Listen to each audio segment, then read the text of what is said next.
First thing, guys, is be on level ground. Tip one, get your truck positioned in a spot where you're not going to be sleeping with your head up, head down. It's going to feel awkward if you're tilted one way or the other. You're going to wake up and just roll, and you're going to be like, man, why didn't I just position the truck better? Tip number two, I don't like to have any lights on inside my tent when I get in and out. I'm not a big fan of waking up with bugs buzzing around your ear. You know how annoying that is. So either use an amber light. Amber, the color, it doesn't attract those bugs like normal LED white type lights do. So make sure that your flashlight's turned off, your inside light's turned off. If your partner's in there, say, hey, I'm coming in, can you turn your light off real quick? Unzip, jump in, zip back up, and then turn your lights back on. Keep those bugs out. Tip number three is upgrade your mattress. So I've heard other people say, oh, the mattress this, mattress that. The older I get, the more I just want comfort. So I left the original mattress in my rooftop tent. It's about 2.5 inch or so, just a foam mattress. So you can see it's got this quilted material on top. It's soft, it's okay. But nothing to write home about, nothing expensive or fancy. So I upgraded and added on this memory foam mattress. I ordered this on Amazon, and the length was perfect. It was a little bit too wide, so I had to kind of trim it down, and I just use a pair of scissors. But you know, memory foam, guys, it's like those old commercials where they put the bottle, glass of wine, and then you jump on this side and you don't really spill the wine. This stuff's awesome, and it smashes down enough so I can close the rooftop lid. And when I open it up, it expands. I don't feel any soft spots. Tends to keep me cool, tends to keep me warm. Very, very good upgrade. So that's tip number three, is upgrade your mattress. Tip number four is all the comforts of home. So bring with you things that are gonna make it comfortable for you. So for instance, something like a nice battery charger, so I can charge up my devices. So maybe you're gonna download some Netflix on your iPad or on your phone. Sometimes, like me, at 4 o'clock in the Pacific Northwest, it gets dark. So it's like, okay, it's dark. I've already done the campfire thing. I want to come just lay down, watch a movie, relax, and enjoy the comforts of home. Bring playing cards. Bring some games on your phone.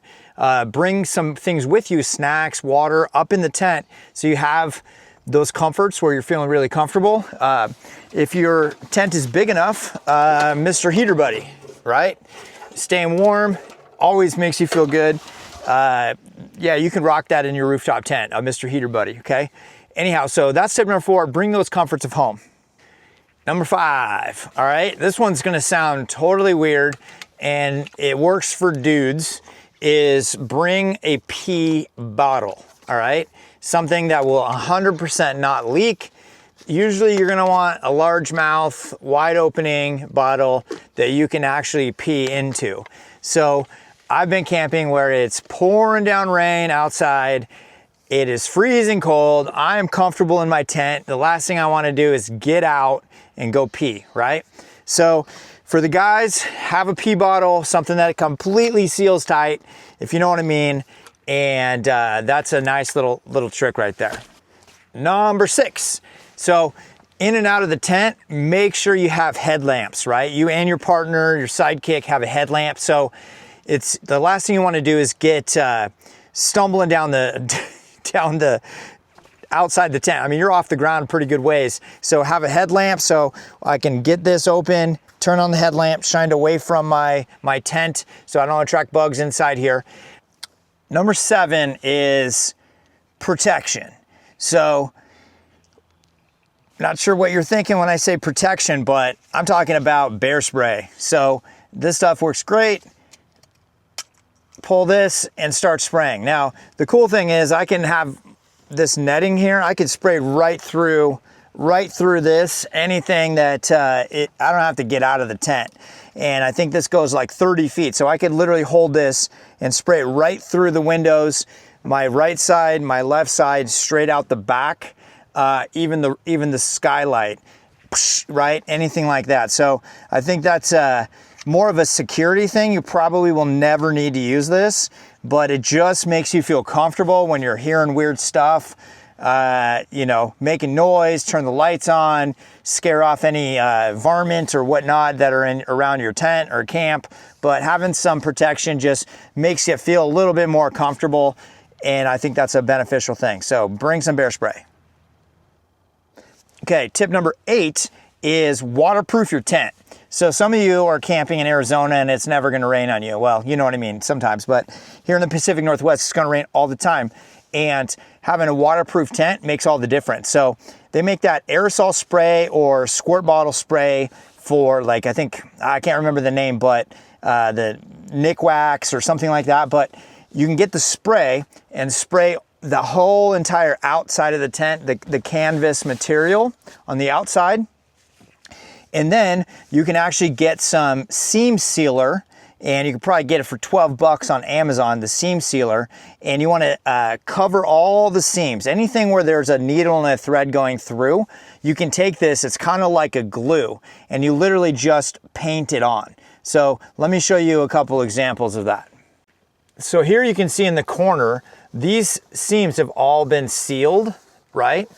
But over time, with heat and different temperature changes and being bent and moved and cracked and all that, you can have wear points. So all you do is you take that seam seal stuff, spray it on and like a toothbrush, and you just rub it on and it dries, and you have all new waterproof seams. So there's a lot of seams in a rooftop tent, okay? That you can do that. You can even do around this right here, because stitching has gone through here. So I would seal that up right there, and it really will help with waterproofing your tent. Tip number 9 is don't use this type of blow up pillow. These might be okay backpacking. I'm not a big fan of these blow up kinds. This is made by Climate. I think this is the Pillow X large. I think it's called the X Pillow, something like that. Anyhow, yeah, it's okay. It's okay, but you guys know with your pillow, when you go traveling and you're like, what kind of pillow is this? It's either too hard, too soft, just doesn't form and fit right.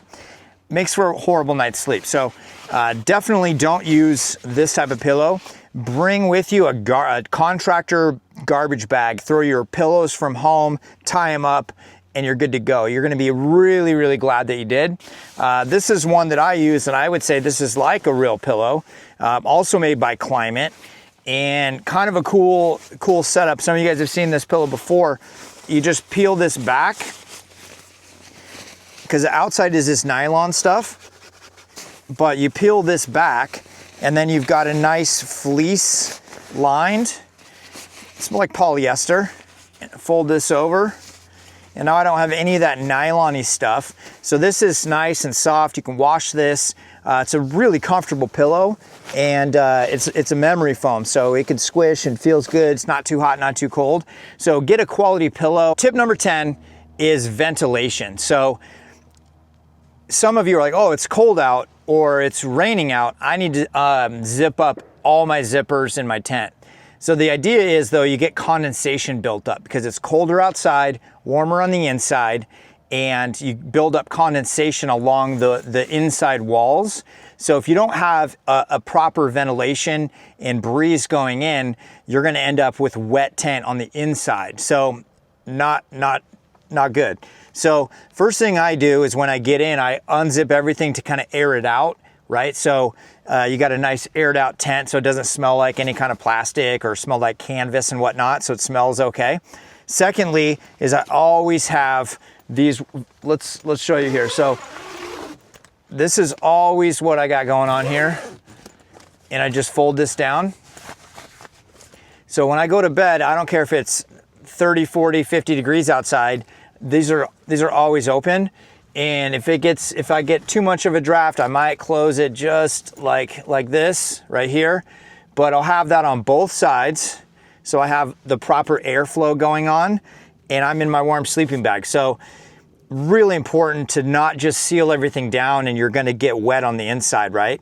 So get the proper airflow. So hopefully you got a couple tips right there for rooftop tent camping. And what did I forget? What did I miss? What's the most important thing that you've thought about or brought or didn't bring or didn't have with you on your camping adventure? So thinking about getting a rooftop tent, I've got a couple videos on that.